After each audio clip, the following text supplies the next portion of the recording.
హ్యావియర్స్ ఈరోజు మనము DSC school assistant గణిత శాస్త్రము తెలుగు మరియు సంస్కృత అకాడమీ ఆంధ్రప్రదేశ్ వారి బుక్ అండి ఇది. ఇందులో గణితము కంటెంట్ గురించి చెప్పుకుంటున్నాము. సంఖ్యా వ్యవస్థ అయిపోయింది, అంకగణితం అయిపోయింది, రేఖాగణితం కూడా అయిపోయింది. నెక్స్ట్ క్షేత్రగణితంలో ఉన్నామండి, మెన్సురేషను. ఇందులో ప్రాక్టీస్ బిట్స్ కొన్ని చేసుకున్నాము. మిగతా ప్రాక్టీస్ బిట్స్ చేసుకునే ముందు కొన్ని కీ కాన్సెప్ట్స్ చూసుకున్నామండి. చూడండి, రాంబస్ అంటే సమచతుర్భుజాస్త్రం అని కూడా అంటారు. దీని వైశాల్యం వచ్చి half D1 D2. D1 D2 అనేవి కర్ణాలు అవుతాయి, ఇక్కడ డయాగ్నల్స్ అండి. నెక్స్ట్ చతురస్ర వైశాల్యం ఈజ్వల్ భుజము ఇంటూ భుజము, సైడ్ ఇంటూ సైడ్. సమాంతర చతుర్భుజ వైశాల్యం ఈజ్వల్ భూమి ఇంటూ ఎత్తు, బేస్ ఇంటూ హైట్. ట్రెపీజ వైశాల్యం equal half H of A plus B. ఏబీలు అనేవి సమాంతర భుజాలు, హెచ్ అనేది సమాంతర భుజాల మధ్య దూరము. ఈ ఫార్ములా నుంచి ఒక బ్లాంక్ రావచ్చండి, కాబట్టి ఒకసారి రివైజ్ చేసుకుంటున్నాం మనం. చతుర్భుజ వైశాల్యం equal half D of H1 plus H2. D అంటే ఇక్కడ కర్ణము, H1 H2లు ఆ కర్ణం మీద గీయబడిన అంతర్లంబాలు. త్రిభుజ వైశాల్యం వచ్చి half into base into height, half BH. వృత్త వైశాల్యం వచ్చి πr², లేదా మనం డీలో కావాలంటే πd²/4.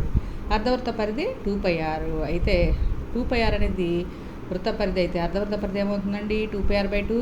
2 క్యాన్సిల్ అయిపోయి πr వస్తుందండి. నెక్స్ట్ అర్ధవృత్త వైశాల్యం, వృత్త వైశాల్యం πr² కాబట్టి అర్ధవృత్త వైశాల్యం వచ్చి πr²/2. సెక్టర్ చుట్టుకొలత అండి, సెక్టర్ చుట్టుకొలత వచ్చి L+2R. అంటే సెక్టర్ చాపం పొడవు L అనేది, R అనేది సెక్టర్ వ్యాసార్థం అవుతుంది. x°/360° ఇంటూ 2πr అనేది సెక్టర్ చాపం పొడవుకి ఫార్ములా అండి. ఇక్కడ x° అంటే సెక్టర్ కోణం ప్లస్ 2R చేస్తే సెక్టర్ చుట్టుకొలత వస్తుందండి. సో చాపం పొడవుకి సూత్రం ఇది గుర్తుపెట్టుకోవాలండి, x°/360° ఇంటూ 2πr అనేది. ఇది కూడా ఇంపార్టెంటే. నెక్స్ట్ సెక్టర్ వైశాల్యం మీకు అందరూ తెలిసిందే కదండి, రెండు ఫార్ములాస్ ఉంటాయి, LR/2 లేదా x°/360° ఇంటూ πr².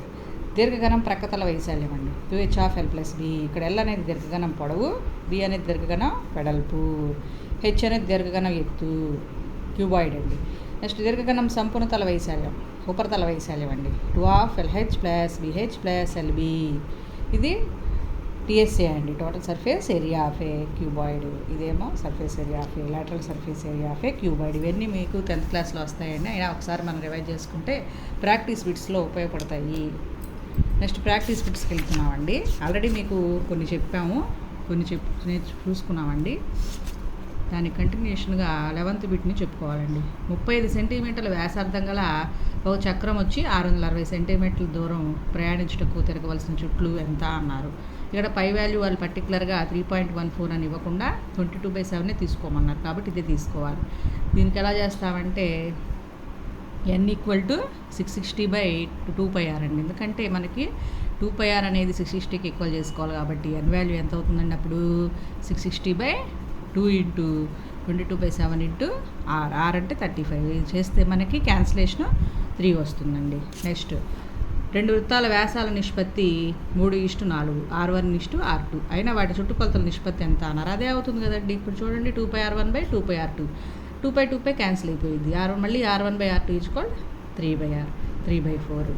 ఒక తీగతో 25 సెంటీమీటర్ల వ్యాసార్థం గల వృత్తాకారాన్ని మలిచి అదే తీగతో ఒక చతురస్రాన్ని తయారు చేసిన ఆ చతురస్ర భుజం పొడవు ఎంత అన్నారు సెంటీమీటర్లలో. ఇక్కడ వృత్తాకారం మలిచి అన్నారంటే ఇప్పుడు దాని పరిధి వేయాలి, వృత్త పరిధి సూత్రం వేయాలండి, 2πr. అది చతురస్రాన్ని తయారు చేసినప్పుడు దానికి కూడా చతురస్ర చుట్టుకొలత వేయాలండి.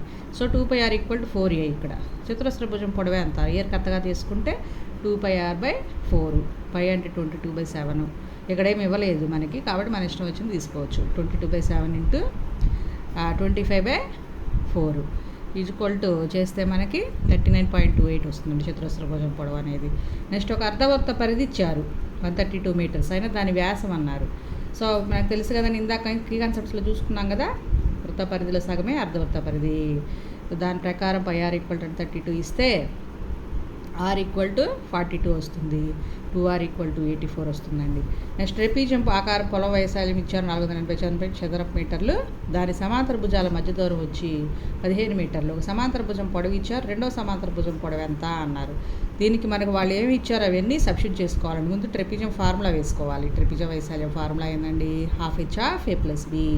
480 = ½ H ఆఫ్ A ప్లస్ Bలో ఫార్ములాలో సబ్స్టిట్యూట్ చేసుకుంటే మనకి 44 మీటర్స్ వస్తాయండి, లేని దాన్ని కరెక్ట్గా చేసుకుంటే.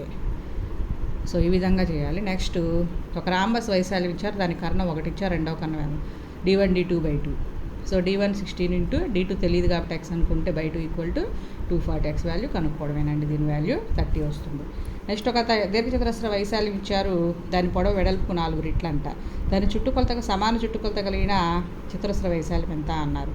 అంటే చుట్టుకొలత దీర్ఘచతురస్ర చుట్టుకొలత ఏంటండి 2 + b. ఇక్కడ 8 + 32 వేయాలండి. సో a = ఇక్కడ అప్పుడు 20 వస్తుందండి. సో ఈ విధంగా చేయాలండి. ఈ సమ్ము 400 వస్తుందండి. a² అంటే ఎందుకని చతురస్ర వైశాల్యం భుజం ఇంటూ భుజం కదండి, అందుకని 400 వస్తుందండి. నెక్స్ట్ చతురస్ర చుట్టుకొలత వచ్చి దాని వైశాల్యానికి సమానము, దీని భుజానికి సమాన వెడల్పు గల ఒక దీర్ఘచతురస్ర పొడవు వెడల్పుకు రెట్టింపు అయితే ఆ దీర్ఘచతురస్ర వైశాల్యం చదరపు యూనిట్లో ఎంత అన్నారు. దీనికోసం మనం 4x = x² చేస్తే x క్యాన్సిల్ అయిపోయి x = 4 వస్తుంది. అప్పుడు ఇక మనకి 4 × 8 ఏమవుతుందండి, L × b కదండి, దీర్ఘచతురస్ర వైశాల్యం 32 వస్తుందండి. నెక్స్ట్ రెండు వృత్త పరిధుల మధ్య భేదం వచ్చి 132 సెంటీమీటర్స్ అందు చిన్న వృత్త వ్యాసార్థం 14 సెంటీమీటర్లు అయినా పెద్ద వృత్త వ్యాసార్థం ఎంత అన్నారు. 2πr1 కదండి వృత్త పరిధి. So 2π big R1 - 2π small r1 = 132. 2π common తీస్తే r1 - స్మాల్ r1 ఇచ్చేసారు, చిన్న వృత్త వ్యాసార్థం 14 అని. మనకు కావాల్సిన దాన్ని కథగా చేసుకుంటే మనకి r = 35 వస్తుందండి, బిగ్ R.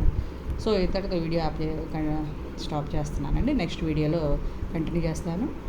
అభ్యర్థులు దయచేసి ఆ వీడియో మీకు నచ్చినట్లయితే లైక్ కొట్టండి, అలాగే షేర్ చేయండి, మీ ఫ్రెండ్స్కి సబ్స్క్రైబ్ చేసుకోండి. Thank you.